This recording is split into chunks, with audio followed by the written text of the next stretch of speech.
श्रीराम समर्थ. प्राध्यापक के. व्ही. बेलसरी लिखित सद्गुरू श्री ब्रह्मचैतन्य गोंदवलेकर महाराज यांच्या चरित्रामधील पुढील भाग. राजापेक्षा साधी माणसे सुखी. अयोध्येला असतानाच श्री महाराज नैमिषारण्यात जाऊन आले व नंतर सर्व मंडळींना घेऊन इंदूरला आले. पूर्वीची सर्व मंडळी दर्शनास येऊन गेली. राजघराण्यातील ओळखीच्या मंडळींपैकी शिवाजीरावांची आई जिवंत होती. तिने श्री महाराजांना बोलावणे पाठवले. 3-4 बोलावणी आल्यावर श्री महाराज राजवाड्यात गेले. एक दिवस राहिल्यावर परत जाण्यासाठी निमित्त शोधू लागले. दुसऱ्या दिवशी संध्याकाळी भाऊसाहेब केतकर वगैरे बरीच मंडळी दर्शनासाठी राजवाड्यावर गेली. शिपाई कोणासच आत जाऊ देईना म्हणून सर्व मंडळी हिरमुसली होऊन बराच वेळ बाहेर उभी राहिली. इकडे वाड्यात श्री महाराज दुपारपासून परत जाण्याची घाई करत होते, पण त्यांच्या म्हणण्याकडे कोणी लक्ष दिले नाही. संध्याकाळी त्यांनी पाणी पिण्यास मागितले. लगेच राणीसाहेबांनी एका हुजऱ्याला आज्ञा केली व त्याने पाणी आणले. त्याचे निमित्त करून श्री महाराजांनी रागवल्याचा आविर्भाव केला आणि तुम्ही स्वतःला कोण समजता? मला इथे कैद करून ठेवले आहे, मला तुमचे पाणी देखील नको, असे म्हणत स्वतः उठले आणि तसेच देवडीवर आले. त्यांना पाहून सर्व मंडळींना आनंद झाला. राणीसाहेबांनी कफनी व टोपी खाली पाठवून क्षमेची याचना केली. श्री महाराजांनी त्यांना आशीर्वाद सांगून पुन्हा एकदा भेटण्याचे वचन दिले आणि घरी आले. घरी आल्यावर एक जण म्हणाला, महाराज आपण राणीसाहेबांना रागवला, आपण त्यांच्या राज्यात आहोत, त्या काय वाटेल ते करतील. श्री महाराज बोलले, हे कसले राजे, त्यांना खरे स्वातंत्र्य आहे का? प्रजेबद्दल प्रेम आहे. बुद्धिबळाच्या पटावरचे हे राजे दुसऱ्याने हलवावे तेव्हा हलतात. असल्या राजांपेक्षा आपल्यासारखी माणसे पुष्कळ सुखी असतात. पुढे आहे हरदा येथे मुक्काम. हरदा येथील रामाचे मंदिर फार चांगले चालत असून लोकांना ते एक विश्रांती स्थान झाले होते. इंदूरचे महादेव भट रामाचे पुजारी असून पूजा, नैवेद्य, नंदादीप, उत्सव व आलेल्याला अन्नदान यासाठी मंदिराला शेते लावून दिली होती. थोड्याच कालात मंदिर फार लोकप्रिय झाले. श्री महाराज इंदूरहून हरद्यास आले. येथे त्यांचा 1.5-2 वर्ष मुक्काम झाला. हा सर्व काल फारच आनंदात गेला आणि त्या प्रांतातील पुष्कळ लोक भगवंताच्या नामाला लागले. हरदा येथेच श्री न. ची. केळकर हे श्री महाराजांना भेटले. केळकरांचे वडील आणि वडील बंधू अनुग्रहित होते. काँग्रेसचे अधिवेशन संपल्यावर पुण्यास परत जाताना श्री केळकर 2 दिवस हरद्यास राम मंदिरामध्ये राहिले होते. जाताना एका माणसापाशी ते बोलले की आम्हाला तुमचा परमार्थ काही कळत नाही, पण श्री महाराज हे फार पॉलिटिकल राजकारणी आहेत एवढे मात्र मी खात्रीने सांगू शकतो. वाईची एक बाई काशी यात्रेला गेली होती. यात्रा आटोपून परत येताना चंद्रग्रहण आले म्हणून गंगास्नान करण्याकरता ती प्रयागला उतरली. ग्रहणाची पर्वणी संपून ती बाई निघाली आणि हरद्याला आली. तेव्हा श्री महाराजांच्या चेहऱ्याकडे बघून आश्चर्याने ती म्हणाली, अगो बाई, या बाबांना तर काल मी प्रयागला गंगेच्या वाळवंटामध्ये पाहिले. कोणी म्हटले महाराज काल इथेच होते. त्यावर ती बाई म्हणाली, ते मला माहीत नाही, पण यांना मी काल प्रयागमध्ये नक्की पाहिले. हे सर्व ऐकून श्री महाराज बोलले, बघा भाऊसाहेब, मी इथून कुठे गेलो का? पण लोक उगीच काहीतरी उठवतात, असे बोलून मोठे अर्थपूर्ण हसले. पुढे आहे कुत्र्याला राम राम म्हणायला लावा. वऱ्हाडच्या बाजूला राहणारे एक साधू काशी यात्रेला जात असता वाटेत हरदा येथे उतरले. त्यांची व श्री महाराजांची भेट व परत भेट झाली. पुन्हा एकदा श्री महाराजांना भेटण्यास आले असता बराच वेळ बसले. बोलता बोलता श्री ज्ञानेश्वर महाराजांचा विषय निघाला. श्री महाराज म्हणाले, श्री ज्ञानेश्वर महाराज म्हणजे प्रत्यक्ष भगवंताचा अवतार. कुरुक्षेत्रावर गीता सांगणारे भगवान श्रीकृष्ण कपडे बदलून ज्ञानेश्वरी सांगायला आले. दोघात मुळीच फरक नाही. साधू म्हणाले, आम्ही तर श्री ज्ञानेश्वर महाराजांना आमची आईच मानतो. त्यांची आमच्यावर पूर्ण कृपा आहे. आमचे सर्व हट्ट ते पुरवतात. आम्ही जर आज रेड्याकडून वेद बोलवण्याचे मनात आणले तर माऊली तो हट्ट देखील पुरविल. कलियुगात रामोपासना काही इतकी फलदायी नाही.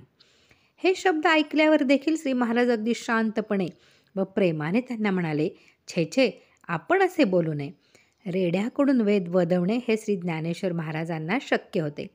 शिवाय त्यांचा काल, त्यांची परिस्थिती, त्यांचा हेतू, त्यांचा अधिकार आणि त्यांचा रेडा देखील सर्वच निराळे होते. मी त्या गोष्टी करीन असे आपण म्हणू नये. आणखी बरेच बोलणे झाले तरी ते काही केले ऐकेनात. तेव्हा ते पुन्हा म्हणाले, आम्ही बरोबर रेड्या करून वेद बोलवू. यावर श्री महाराज देखील म्हणाले, तुमचा रेडा वेद बोलेल तर आमचा कुत्रा रामराम तरी खास म्हणेल. हे संभाषण होताना गावातील प्रतिष्ठित मंडळी हजर होती.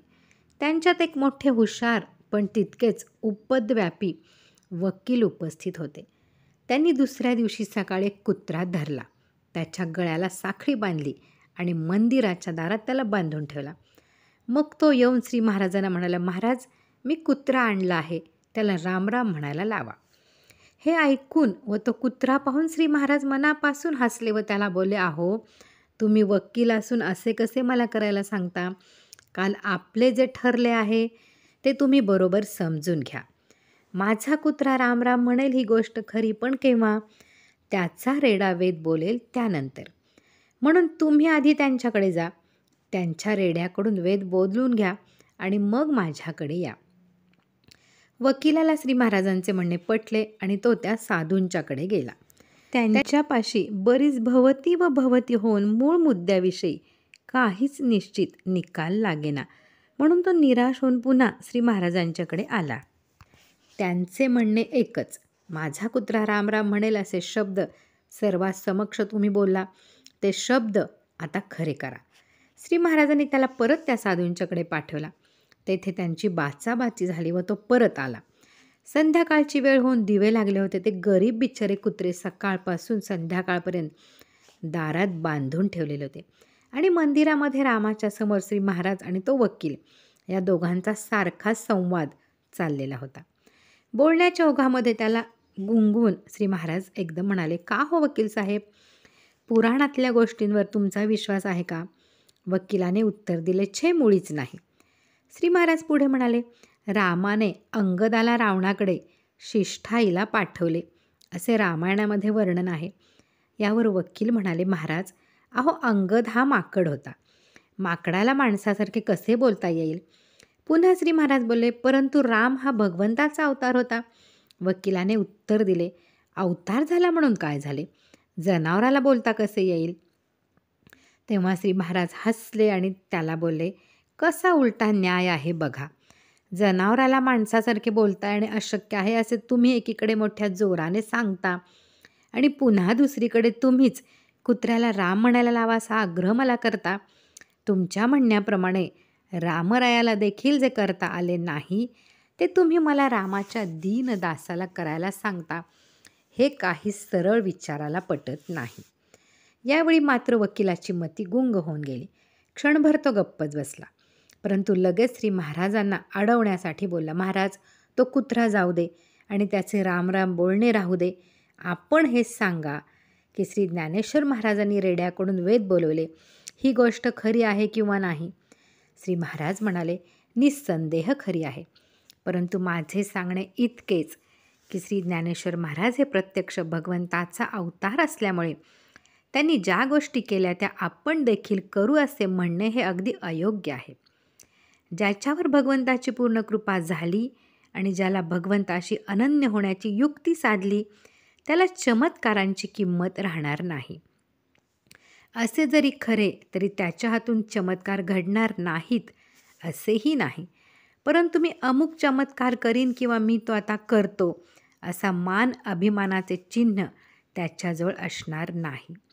लंकेमध्ये रावणाच्या बंदिवासात अशोकवनात सीता असताना तिच्या सानिध्याच्या प्रभावामुळे तिथली झाडे, पक्षी आणि दगड या सर्वांना रामनामाचे प्रेम लागले होते असे वर्णन आहे. रामनामाचे प्रेम आणि भगवंताचे प्रेम ही दोन्ही एकच आहेत. आता या सगळ्या गोष्टी राहू द्या, त्या कुत्र्याऐवजी तुम्ही रामराम म्हणायला आरंभ केव्हा करणार ते मला सांगा. वकील म्हणाला, महाराज, आपण मला म्हणायला शिकवाल तेव्हा. श्री महाराजांनी त्याला दुसऱ्याच दिवशी नाम दिले. हरदा गावामध्ये प्लेगची साथ जोराने फैलावली म्हणून मंदिराचे विश्वस्त काशीनाथ भैया यांचा गावाच्या बाहेर एक मळा होता. त्याच्याजवळ शेतामध्ये सर्वांनी झोपड्या बांधल्या आणि सर्व मंडळींचं श्री महाराज तेथे राहायला गेले. तरी बाहेरगावच्या लोकांची दर्शनासाठी ये-जा चालूच होती. रामभाऊ मोने नावाचे गृहस्थ आपल्या गावच्या 2 माणसांना बरोबर घेऊन या सुमारास हरद्यास आले. त्या दोघांपैकी एक जयराम नावाचा माळी होता आणि दुसरा दामू अण्णा हा जरासा वेदांती असून अनेक प्रश्न मनामध्ये धरून श्री महाराजांना पाहण्यासाठी आला होता. झोपडीवर असतानाच श्री महाराजांनी बरोबर असणाऱ्या उपवधू व उपवर मुलामुलींची अशी 5-6 लग्ने ठरवली. म्हणून लग्नाची जेवणे सुरू झाली. एके दिवशी सकाळी स्वयंपाकाची व्यवस्था करणाऱ्या बायका श्री महाराजांच्यापाशी आल्या व म्हणाल्या, महाराज आज नैवेद्याला भाजी नाही.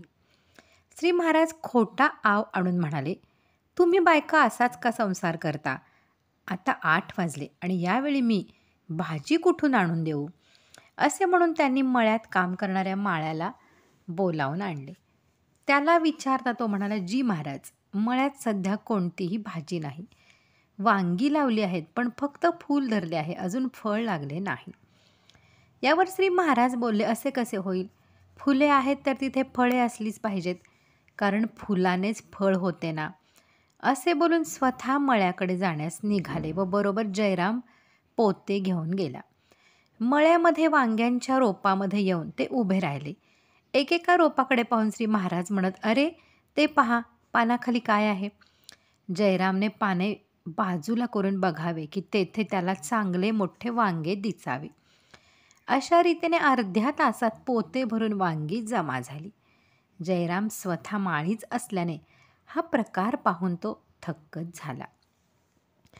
पुढे आहे, शंका असल्या तरी नाम सोडू नये. तसेच दामोअण्णा आल्यापासून रोज दुपारी श्री महाराज निरूपणाला बसू लागले. विषय प्रतिपादनाच्या आधारासाठी ते नाथांची एखादी ओवी घेत आणि नाना तऱ्हेच्या शंका आपणच उत्पन्न करून त्याची उत्तरे देत. निरूपणाच्या वेळी दामोअण्णा अगदी श्री महाराजांच्या जवळच बसे. 8-10 दिवस असे चालले. दामोअण्णा ज्यावेळी परत जाण्यासाठी निरोप घ्यावयास आला त्यावेळी म्हणाला, महाराज, माझ्यावर आपले फार उपकार झाले. फार दिवसापासून माझ्या मनात अनेक प्रकारच्या शंका होत्या. त्या सर्व शंका आपले निरूपण ऐकून आपोआप फिटल्या. माझे समाधान झाले.